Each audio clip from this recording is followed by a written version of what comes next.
अरे ये क्या, रोटी बनाने के लिए तो आटा है ही नहीं। अब ये दोपहर में आएंगे तो क्या खाएंगे। एक काम करती हूँ, घर जाकर भाभी से थोड़ा आटा मांग कर ले आती हूँ। शेफाली के गरीब ससुराल से उसका अमीर मायका ज्यादा दूर नहीं था, इसलिए शेफाली सिर्फ कुछ मिनट में आटा लेने के लिए अपने मायके पहुंच जाती है। शेफाली को देख उसकी 10 की 10 भाभियां काफी खुश होती हैं। क्या शेफाली, इतने पास रहकर भी तुम हफ्ते में 1-2 बार ही आ पाती हो? क्या करूँ भाभी, आने का वक्त ही नहीं मिल पाता। वैसे मुझे थोड़ा सा आटा चाहिए था, उनके लिए रोटी बनानी है। 2 तारीख को जैसे ही इनकी सैलरी आ जाएगी तो मैं आपको आटा वापस कर दूंगी। खबरदार, जो कभी दोबारा ऐसे वापस करने वाली बात कही तो। हमसे पहले ये घर तेरा है, तुझे जो चाहिए तो हमसे बिना पूछे ले सकती है। अरे बस आंचल, अब बेचारी पर क्या गुस्सा ही करती रहोगी। वैसे शिफाली, आज हमें तुम्हारा मनपसंद मटर पुलाव बनाया है, पहले आकर तुम मटर पुलाव खा लो। मटर पुलाव का नाम सुनकर शेफाली काफी ज्यादा खुश हो जाती है। शेफाली अब अपनी 10 भाभियों के साथ बैठकर हंसी मजाक करते हुए मटर पुलाव खाने लगती है। तभी 10 भाभियों की सास और शेफाली की मां माधवी आती है। अपनी बेटी को यूं मटर पुलाव खाता देख माधवी उससे गुस्से से कहती है, जब देखो मुफ्त का खाने के लिए आ जाते हैं। अरे थोड़ी तो शर्म कर ले, अब ये तेरा घर नहीं तेरा मायका बन चुका है। पास में शादी करने का मतलब ये नहीं कि आए दिन यहाँ पर मुफ्त की रोटियां तोड़ने आ जाए। अरे माँ जी, आप शिफाली से किस तरह बात कर रही हैं? वो आपकी बेटी है और उसका इस घर पर पूरा हक है। जिसके पैदा होते ही मेरा सुहाग उजड़ गया हो, वो कभी मेरी बेटी नहीं हो सकती। आखिरकार इसने मुझे दिया ही क्या है? यहाँ तक कि इसकी शादी को पूरे 6 साल हो चुके हैं, लेकिन अभी तक ये माँ तक नहीं बन पाई। ना जाने कैसी मनहूस बांझ बेटी को मैंने जन्म दिया है। अपनी मां के मुंह से बांझ शब्द सुनकर शेफाली रोते हुए वापस अपने ससुराल आ जाती है। शेफाली को इस तरह रोता देख उसकी सास सरिता, सुनाई अपनी माँ से? अरे क्या लगता होगा उन्हें कि हम तुझे खाना नहीं देते क्या? क्या जरूरत थी अपने मायके जाकर आटा मांगने की? आप तो जानती हैं कि इन्हें चावल खाना ज्यादा पसंद नहीं है, इसलिए मैं आटा लेने के लिए चली गई थी। बार बार अपने मायके जाती है, इससे अच्छा कि किसी कुएं में कूद कर मर जा। आज तक दादी बनने का सुख और अपने पति को बाप बनने का सुख न दे सकी तो तू जी कर करेगी क्या? मायके में माँ और ससुराल में सास के ताने सुनकर शेफाली घर के बाहर आंगन में बैठकर रोने लगती है। आखिरकार मेरा कसूर क्या है कि मैं एक लड़की हूँ और शादी के इतने वक्त बाद भी मैं माँ नहीं बन पाई। भगवान, क्यों तूने मेरी किस्मत में ऐसी जिंदगी लिखी?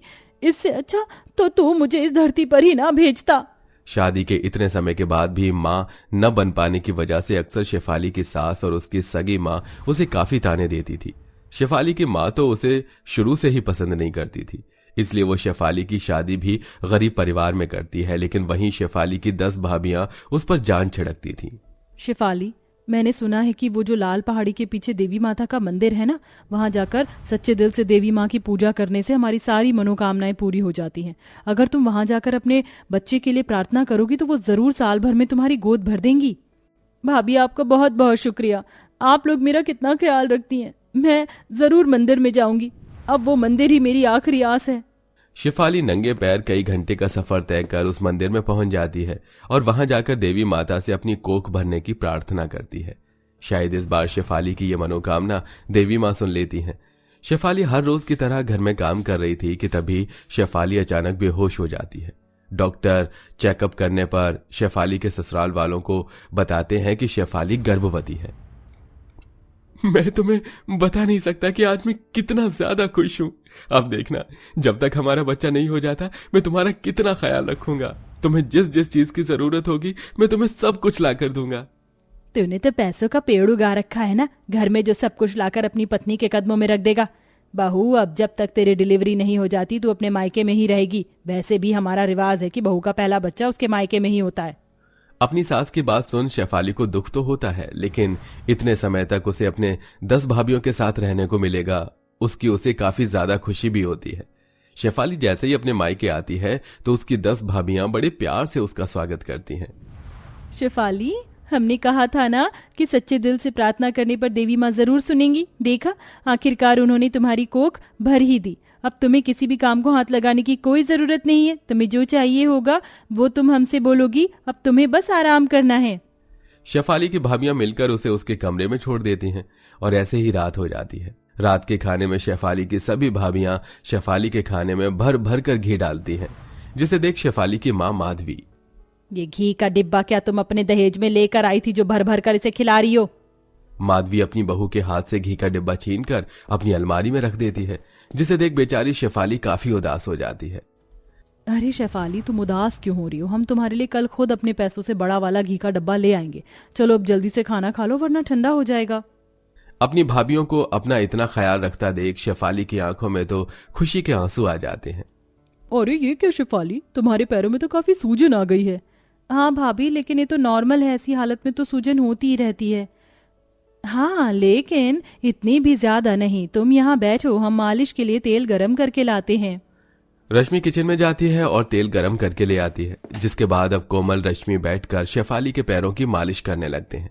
वहीं अंजू शेफाली के लिए फ्रूट्स और जूस लेकर आती है, जिसे शेफाली आराम से बैठकर खा रही होती है। तभी वहां शेफाली की माँ आती है और ये सब देख गुस्से से आग बबूला हो जाती है। अरे ओ महारानी, तूने तो मेरी सारी बहुओं को अपनी सेवा में लगा दिया। दुनिया की तू ही एक पहली औरत नहीं जो माँ बनने वाली है। माँ जी, आपको तो ये सब देखकर खुश होना चाहिए, लेकिन आप है कि अच्छा, अब तुम मुझे सिखाओगे कि मुझे क्या देखकर खुश होना चाहिए और क्या नहीं? चुपचाप से जाकर सभी अपने काम करो, वरना किसी की भी खैर नहीं।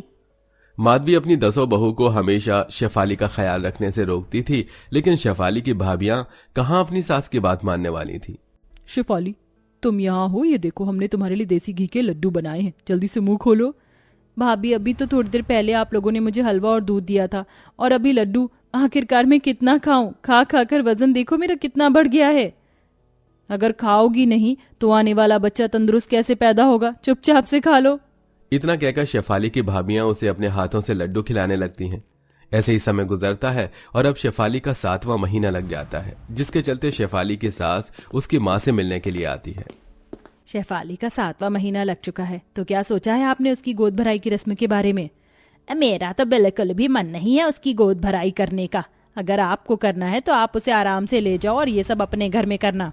ना बाबा, यहाँ हम तीनों वक्त का खाना खा ले, वही बड़ी बात है। गोद भराई की रस्म तो हमसे होने से रही।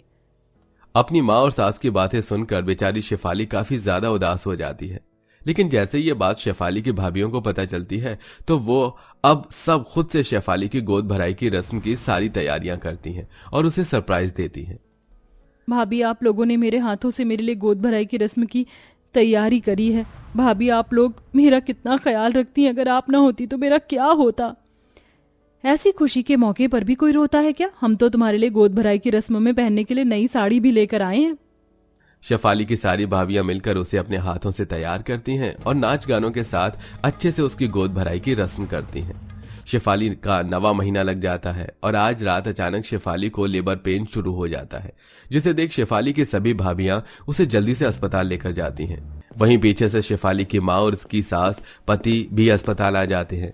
शेफाली की नॉर्मल डिलीवरी होती है और वो एक सुंदर से बेटे को जन्म देती हैं। बेटे की बात को सुनकर शेफाली की सास और माँ भागती हुई शेफाली के पास आती है। अरे वाह, मेरा पोता कितना प्यारा लग रहा है।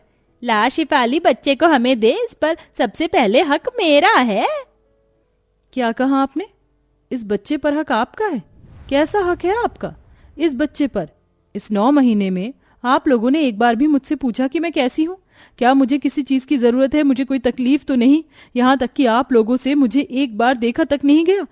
लेकिन मेरी सभी भाभियों ने एक माँ की तरह मेरी सेवा करी, मेरा ख्याल रखा। इस बच्चे पर हक आप लोगों का नहीं बल्कि मेरी भाभियों का है। ये लीजिए भाभी। इतना कहकर शेफाली अपने बच्चे को अपनी भाभियों की गोद में देती है, जिसे देख सरिता और माधवी को काफी दुख होता है। बहू, हमें माफ कर दे, हमने तेरे साथ सही नहीं किया। जो चीज मुझे करनी चाहिए वो सब तेरी भाभियों ने की। आप तो फिर भी सास, लेकिन मैंने तो इसे अपनी कोख से जन्म दिया है। बेटी, अपनी माँ को माफ कर दे। अपनी सास और माँ को उनकी गलती का एहसास होता देख शेफाली उन्हें माफ कर देती है, जिसके बाद अब वो सभी लोग मिलकर शेफाली के बच्चों को खिलाते हैं। दोस्तों, आपको आपके घर में कौन सबसे ज्यादा प्यार करता है? उनका नाम कमेंट करके जरूर बताइएगा।